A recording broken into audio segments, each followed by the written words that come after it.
All right, strap in, everybody. Today's deep dive is going to be a wild one. We're covering alien life, black holes, and even this prehistoric woman whose secrets are being spilled by, well, dirt. It really is amazing how all this stuff, cutting edge science, archaeology, even pop culture, it all kind of comes together to paint this big picture, about us and the universe and all that.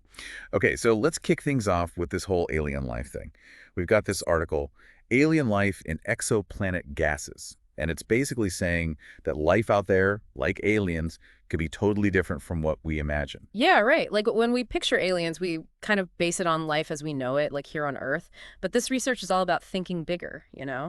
Way bigger. So they talk about these Hycean planets, which are basically like these super hot planets covered in water with, get this, hydrogen-rich atmospheres. Exactly. And the main thing is scientists think these planets might have this special type of molecule, methyl halides, which if you find them on Earth, it's pretty much a sure sign of, well, living things. So finding methyl halides in the air on a Hycean planet could mean there's life there. It's a good possibility. The really cool thing is the James Webb Space Telescope, it might actually be able to spot these molecules. It's like we're on the verge of discovering, like, a whole new kind of alien. There's this quote from one of the scientists, Eddie Schweiderman, that really got me thinking. He said, these microbes, like if we actually found them, they'd be anaerobic. They'd be living in a completely different kind of environment, something we can't even really picture. I know, right? It's mind-blowing. Kind of makes you feel small, too, you know? Makes you realize that what we think of as life, it could be just like a tiny part of what's really out there. Okay, so from weird alien microbes, let's jump to something just as crazy. Black holes. This article, Black Holes, From Endings to Potential New Beginnings, is suggesting that these, like, giant cosmic monsters might not be the end of the line after all. Yeah, for a long time, black holes, they've been seen as points of no return, right? Where stuff goes in and boom, gone forever. But now there's this new research that's saying, hold on, they might actually change into something called white holes. White holes. Is that like the opposite of a black hole? Like things get sucked in on one end and then spit out the other side? That's kind of the idea, yeah. It's based on this thing called the quantum bounce, which comes from the world of quantum gravity. Imagine a black hole, right? It's collapsing in on itself, getting smaller and smaller. But then, instead of just shrinking down to nothing, like a singularity, you've got these quantum effects that kick in, and they cause a bounce, like hitting a cosmic trampoline or something. So instead of everything being crushed into like oblivion, Yeah. it's more like a reboot. Yeah, kind of. This bounce, it might actually turn the black hole into a white hole, which is basically this zone where stuff, matter, and energy gets pushed back out into the universe. Whoa, okay, that is some serious brain-twisting stuff. There's this quote from Dr. Stephen Gielen that really puts it into perspective. He says, hypothetically, you could have an observer, someone watching, go into the black hole and then pop out the other side of the white hole. Yeah, it's like something out of, I don't know, a sci-fi movie or something. But if this research turns out to be right, it means black holes aren't just like cosmic graveyards. They could be these like gateways to somewhere else, maybe even other universes. And this is where things get really interesting, right? Because if black holes are like doorways, could really advanced aliens be using them to get around? Could this be why, we haven't really found any solid proof of aliens yet? Maybe they're taking the cosmic shortcut. You're thinking outside the box now. It's definitely possible. And it shows you how even the most like seemingly different areas of science, like studying black holes and looking for aliens, they can like totally overlap in ways you wouldn't expect. Okay, so let's switch gears for a minute. From the vastness of space to this cave in Spain, we've got this article, Red Lady of El Mirón. DNA from soil reveals past. And it's all about this prehistoric woman whose remains are giving us this amazing look at what life was like thousands of years ago. It really shows you what archaeology can do, especially with this new technique they're using, sedimentary ancient DNA analysis, or they just call it sea-dyed DNA for short. So instead of just studying DNA from, like, bones, Yeah. they're getting it from the dirt around the burial site. Exactly. And the crazy thing is, they're finding DNA not just from the Red Lady herself, but also from all the plants and animals that were living around there at the same time. So they're basically building, like, a whole picture of the ecosystem just from the dirt. Yeah. That's amazing. So what did they find? What was her world like? Well, one of the biggest surprises was they found DNA from a toll, which is this type of wild dog you mostly find in Asia now. And get this, they even found woolly mammoth DNA. Hold on. A toll in Spain. That's wild. I had no idea those things were even in Europe back then. What does that tell us about the environment and like how animals moved around back then? It tells us that Spain was way colder than it is now, and that these animals were roaming around over a much bigger area than we thought. Finding the woolly mammoth just makes that even clearer, this picture of Europe being colder and more connected. It really makes you think about how much things have changed, right? The climate, the animals, Mm. all over thousands of years. Hmm. And it's all thanks to this ctDNA stuff that's letting us peek into the past like never before. It's totally changing the game for archaeology and paleontology. Now we can get information about ecosystems and like whole populations that we would have never known about just a few decades ago. It's like opening a time capsule buried right there in the ground. It makes you wonder, like, what other secrets are hiding in the dirt just waiting for us to find them? What else can we learn about our past, and how can that knowledge help us understand the world we live in today, and maybe even the future? Those are the questions that keep archaeologists and scientists going. Uh-huh. Always digging, always searching. It's a constant process of discovery, always finding new things and rethinking what we thought we knew. And that's what makes it so exciting. Okay, let's fast forward now from prehistoric Spain to something that always gets people talking, UFOs. We've got two sources here that approach this from completely different angles. Yeah, one's based on something that just happened, a real world event. The other goes more into the world of documentaries and this whole idea of the government hiding stuff from us. First, there's this article about the SpaceX Starship explosion, the one that caused all that commotion down in Miami. Apparently, some people saw the debris falling and thought it was UFOs.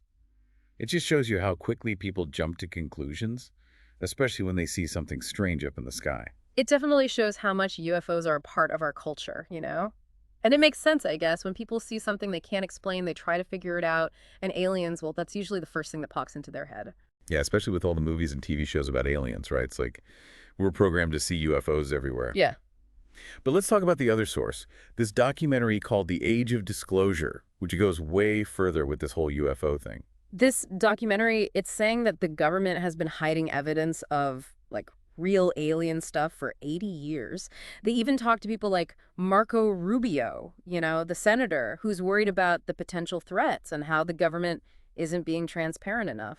It's interesting how they connect this whole cover-up thing to what happened with SpaceX. Like, maybe we're not getting the whole story about what's going on up there. It definitely raises questions about the government. Are they telling us everything? What are they keeping secret and why? And what does it all mean for us? Those are questions people have been asking for decades, and every time there's a new UFO sighting or someone says the government's hiding something, it just gets more intense. Yeah.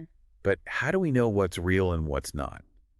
There's so much fake news and crazy theories out there, it's hard to know what to believe. That's the tough part, isn't it? It's like trying to find your way through a jungle of conspiracy theories and like totally made up stories. But even with all that noise, there are ways to approach this whole thing, with a critical eye.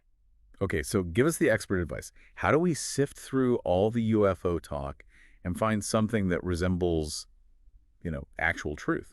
Well, the first thing is always check where the information's coming from. Who's saying it? What's their background? Do they know what they're talking about? Are they known for spreading fake news or blowing things out of proportion? So basically, don't believe everything you read online, especially when it comes to UFOs. Check your sources, do your research, and if it sounds too crazy to be true, it probably is. Exactly. Another thing to watch out for is when people rely too much on personal stories. Sure, those stories can be interesting, but they're not always accurate, and they might not represent what's really going on. Right. Just because someone says they saw a UFO doesn't mean they actually met aliens. There could be a totally normal explanation, like a weather balloon, a drone, or maybe they just saw something weird in the sky and thought it was a UFO. It's all about thinking critically and considering all the possibilities before jumping to conclusions. And we have to be aware of how our minds work, how we see things. Like, if you're expecting to see something unusual, you're more likely to think any weird thing you see is proof of what you're looking for. It's like that saying, you see what you want to see. Right. So how do we avoid doing that? How to stay objective when we're dealing with something as mysterious and, well, cool as UFOs? I think it's about finding that balance between being skeptical and being open-minded. We shouldn't dismiss every UFO story as fake, but we also shouldn't believe them without, like, really looking into them. Yeah. It's about finding that sweet spot where we're open to possibilities but still using our heads. It's like walking a tightrope between believing and not believing. But isn't there a danger in being too skeptical? Could we end up missing real evidence because we're so busy trying to debunk everything? That's a good point. And that's why it's so important to approach each case with a fresh perspective, without already having your mind made up. It's about letting the evidence lead you to the answer, not letting your own biases tell you what to believe. It sounds like a tricky balance between skepticism and open-mindedness. But wouldn't it be easier if we just had, like, absolute proof? Like, imagine a spaceship landing on the White House lawn and aliens coming out saying, "Take us to your leader." Wouldn't that end all the arguments? Even then, I bet some people would still say it's fake. They'd say it's a hoax, or the government's behind it, or maybe even that everyone's hallucinating. It's like that saying, seeing is believing. But sometimes, even when you see something with your own eyes, you can still have doubts. Our minds are complex. We're always looking for patterns and explanations, even when there aren't any. And sometimes we just want to believe so badly that it overrides our logic. Speaking of looking for patterns and explanations, let's go back to this idea of black holes being gateways to other parts of the universe. We talked about it before, but is there any real science behind it, or is it just speculation? Well, like a lot of things in theoretical physics, it's kind of both. The idea of black holes as gateways comes from the idea of wormholes, which are like tunnels connecting different points in space and time. Einstein's theory of general relativity says wormholes could exist, but we haven't actually found any yet. So it's like a cosmic shortcut. You go into a wormhole and pop out somewhere else, maybe millions of light years away. That's the basic idea. Of course, there are a lot of problems with wormholes, like needing some kind of weird matter with negative mass energy density to keep them stable. Negative mass energy density. That sounds like something straight out of Star Trek. It does, right.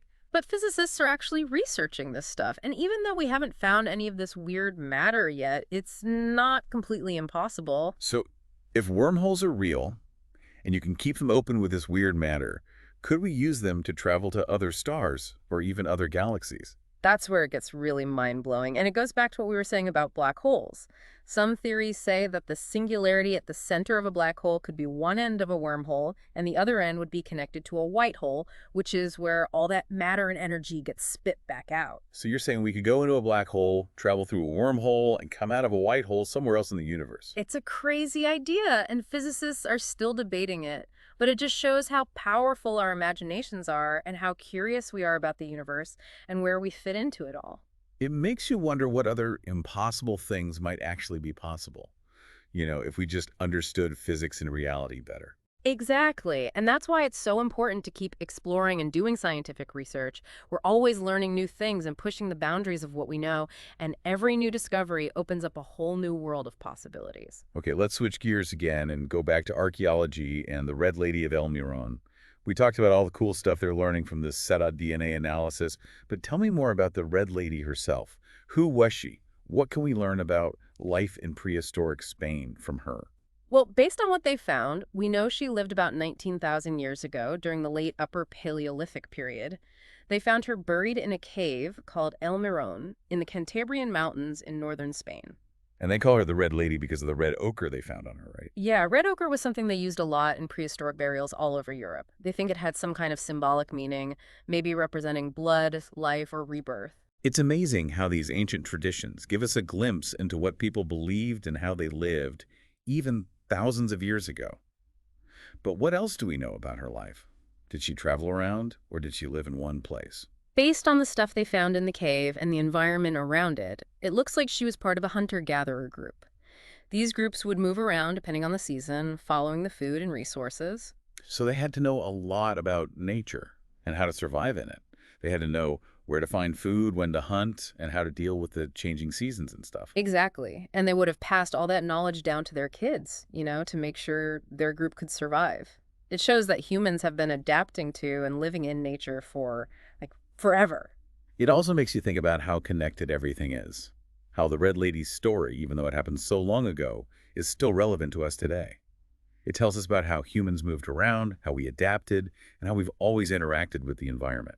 And it shows how archaeology can connect us to our past and help us understand the long, complicated journey of, being human.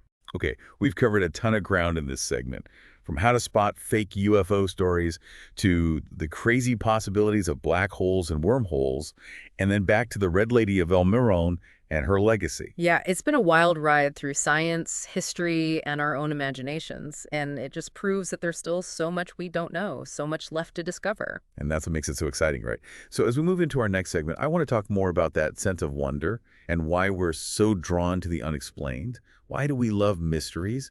What can we learn from trying to solve them? Those are great questions, and I think they get to the heart of why we're fascinated by science, history, and exploring the unknown. Yeah, it's a tricky thing, sensationalism. It definitely grabs people's attention, but it can also twist the truth and make it hard to tell what's real and what's just like entertainment. Okay, so going back to this whole UFO thing and figuring out what to believe, you mentioned checking sources and being careful about eyewitness accounts, but are there any other warning signs we should look out for? Oh yeah, definitely. One thing you see a lot with these, let's say, questionable UFO claims is they use all this vague language. Yeah. Like they'll say things like highly credible sources or evidence suggests, but then they don't actually give you any specifics. So basically, if they're not giving you details, be suspicious. Exactly. Another thing to watch out for is when they rely too much on anecdotes, personal stories. Those stories can be interesting, sure, but they don't always mean there's a bigger trend or phenomenon happening. Right. Just because someone says they saw something weird in the sky, it doesn't automatically mean it was an alien spaceship. It could be something totally normal, like a weather balloon or a drone, or maybe they just, I don't know, saw a weird cloud or something. It's all about using your critical thinking skills. Looking at all the possible explanations before jumping to the alien conclusion. And it's important to remember that our brains can play tricks on us, especially in situations where we're already expecting to see something unusual. It's like that saying, you see what you want to see. So how do we avoid falling into that trap? How can we stay objective when we're talking about something as, well, mysterious and exciting as UFOs? I think it's about finding that balance, between being skeptical and being open-minded. You don't want to just dismiss every UFO report as nonsense, but you also don't want to just believe everything you hear. It's about finding that middle ground where you're willing to consider different possibilities, but you're still using your critical thinking skills. It's like walking a tightrope, right? Right. Trying to stay balanced between believing and not believing. Yeah. But isn't there a danger in being too skeptical? Like, what if we miss some real evidence because we're so focused on debunking everything? That's a good point, and that's why it's so important to approach each case with an open mind. Don't go in with any preconceived notions, just let the evidence speak for itself. Don't let your own biases determine what you're willing to believe. It sounds like it takes some real mental juggling, being skeptical but also open-minded. But wouldn't it be so much easier if we just had, like, undeniable proof? Like, imagine if a spaceship just landed on the White House lawn and aliens walked out and said, take us to your leader. That would end all the debate, right? Even then, I think there would still be some people who wouldn't believe it. They'd say it's a hoax or the government is staging it, or maybe even that everyone's just imagining it. You're right. Seeing isn't always believing. Even if we saw it with our own eyes, there would probably still be some doubt. The human mind is a weird thing. We're always looking for patterns, trying to make sense of things, even when there's no real explanation. And sometimes that desire to believe, it can be stronger than our logic. So let's go back to this idea of black holes as gateways to other parts of the universe. We touched on this before, but I'm really curious about it. Is there any actual science behind it, or is it all just like a cool idea? It's a bit of both, really. Like a lot of stuff in theoretical physics, there's some science to it, but we're still figuring a lot of it out. The idea comes from these things called wormholes, which are like theoretical tunnels that connect different points in space and time. Einstein's theory of general relativity says wormholes could exist, but we haven't actually found any yet. So it's like a shortcut through space. You could go into a wormhole and come out like millions of light years away. Yeah, that's the basic idea. Of course, there are a bunch of challenges with wormholes. Like, they'd probably need this exotic matter, stuff with negative mass energy density to stay open and stable. Negative mass energy density. That sounds like something straight out of a science fiction movie. I know, right? But physicists are actually studying this stuff. We haven't found any evidence of exotic matter yet, but hey, you never know. So if wormholes do exist, and if we figure out how to keep them open with this exotic matter, could we actually use them to travel to other stars or even other galaxies? Now that's where things get really interesting. And it ties back into what we were talking about with black holes.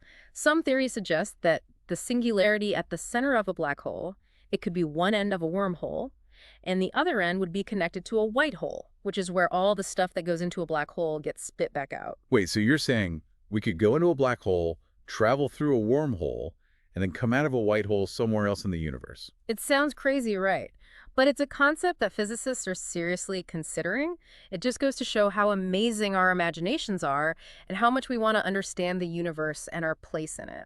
It really makes you think, like, what other crazy things might be possible? Things that seem impossible now, but might actually be real if we just understood the universe a little bit better. Exactly. And that's why it's so important to keep exploring and pushing the boundaries of what we know. Every new discovery opens up a whole new world of possibilities. Okay, let's shift gears again and go back to archaeology and the Red Lady of El Mirón. We talked about all the cool stuff they're learning from the dirt around her burial site, but I'm curious to know more about her life. Who was she, and what can her remains tell us about life in prehistoric Spain? Well, based on what they've found, we know she lived about 19,000 years ago during the late Upper Paleolithic period. They found her buried in this cave called El Morón, up in the Cantabrian Mountains of northern Spain. And they call her the Red Lady because Yeah. of that red ochre pigment they found covering her remains, right? Red ochre was pretty common in prehistoric burials all over Europe. Archaeologists think it had some kind of symbolic meaning, maybe representing blood, life, or rebirth. It's amazing how these old traditions can give us a glimpse into the beliefs and rituals of people who lived so long ago. But what else can we learn about the Red Lady's life? Did she travel around, or did she live in one place? Based on the artifacts they found in the cave and what the environment around there was probably like, it seems like she was part of a hunter-gatherer society. Those groups would move around with the seasons, following the food sources and resources they needed. So they had to have a deep knowledge of the natural world, right? Yeah. They know where to find food, when to hunt, and how to survive in a constantly changing environment. Exactly. And they would have passed all that knowledge down through the generations, to make sure their group survived. It's a reminder that humans have been adapting to and living in nature for tens of thousands of years. It also makes you think about how everything is connected. The Red Lady's story, even though it happened so long ago, is still relevant today. It tells us about human migration, about how we adapt, and about this long relationship between humans and the environment. And it shows how powerful archaeology can be. It connects us to our past and helps us understand this long, complex journey of being human.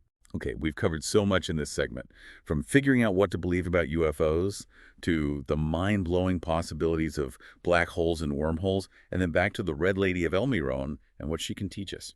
It's been a wild ride exploring the edges of science, history, and our own imaginations.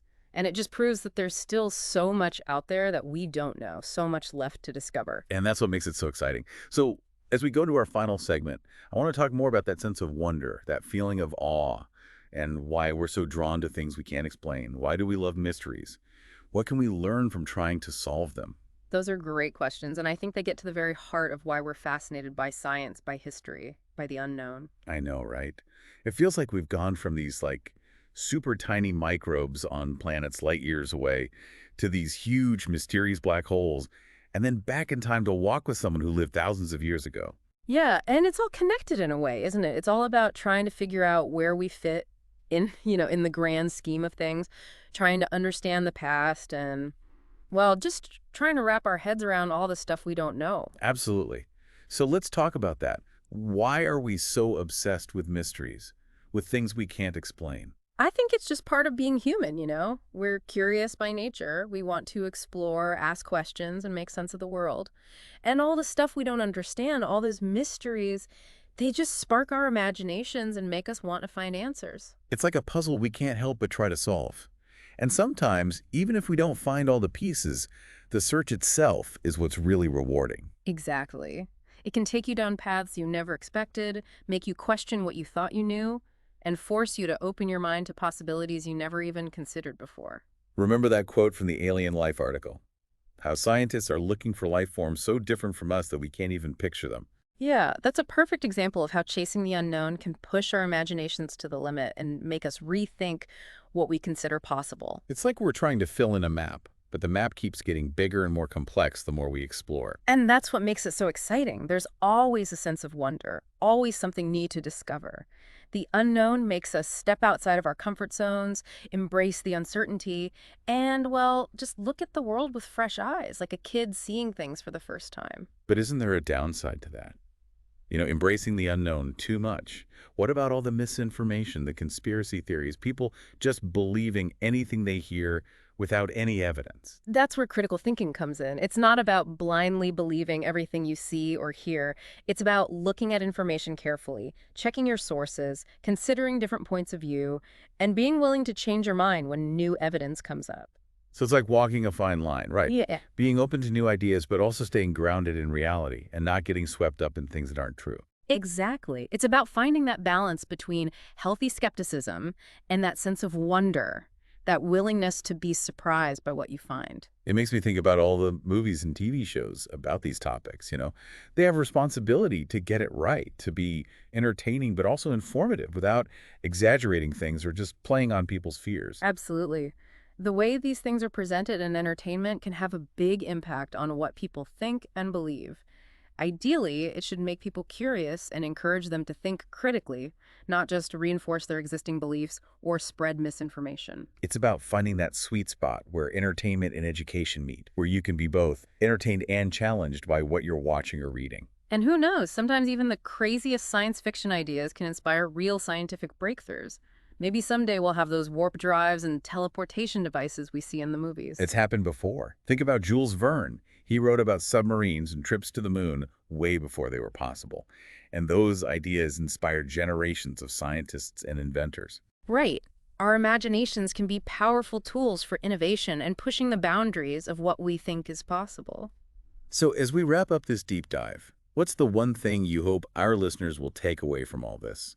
What's the most important thing to keep in mind when we're trying to understand the universe, our past, and all the things we don't know? Don't ever lose that sense of wonder. Embrace the mysteries, question everything, and always be open to the possibility that the universe is way more vast and strange than we can even imagine right now. Well said. And I'll add to that. Don't be afraid to really dive into the exploration. The journey itself is just as important as the destination. I totally agree. So to all our listeners out there, keep exploring, keep questioning, and never stop searching for answers, even if those answers lead to even more questions. We'll see you on the next Deep